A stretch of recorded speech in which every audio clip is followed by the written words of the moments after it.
Hello friendly faces, welcome to another video, and this week it's going to be all about hyacinths. Some of you may have been lucky enough to get the free bulbs that were given away during the week, and if you haven't already done so, I'll show you a way of planting them later in the video.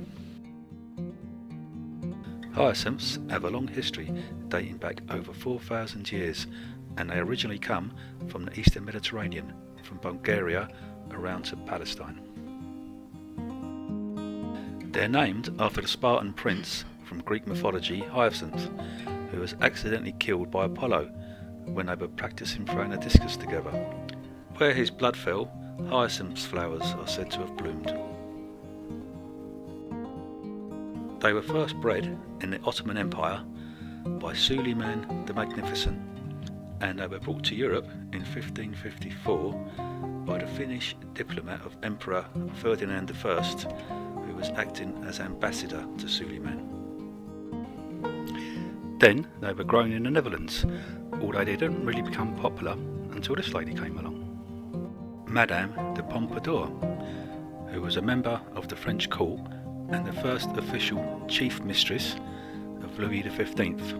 She was the predominant fashion trendsetter of her age, and when she ordered the gardens of Versailles to be filled with Dutch hyacinths and hundreds more to be forced to grow in greenhouses for flowering at Christmas, she sparked a race amongst the French elite to be the first to copy her. It also influenced the attire of ladies at court who wished to embellish their plunging necklines with the gorgeous and costly blooms of the latest novelties in hyacinths and tulips. The hyacinth that we mainly grow today is this one, Hyacinth orientalis, and it shouldn't be confused with grape hyacinth or water hyacinth. So on to planting. So the first thing to do is get your glass bowl and put a small amount of compost in the bottom. So the next thing to do is get your pot of bulbs, spread your fingers between them and just pour them out. Then separate the bulbs out and have a quick look at the roots. They should be nice and white and healthy like these ones. Then get the bowl and space the bulbs out.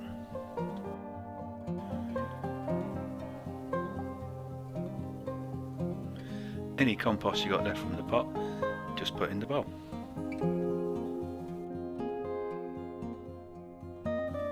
Once you've used that, just get some more compost and top up the bowl so that the compost comes about halfway up the bulb.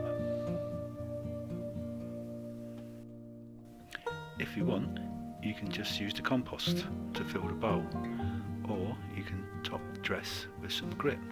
And what this will do is it will look decorative, but also when you water, it will stop the compost from overflowing if you add too much water, and also it will help to keep moisture in. Top up the gravel until it sits just below the rim of the bowl.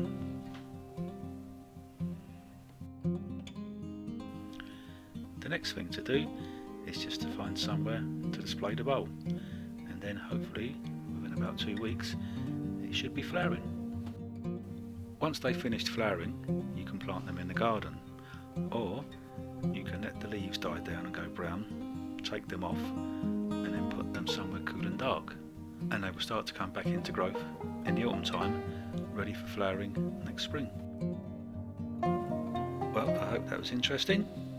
Thanks for watching, and see you again next week. Bye.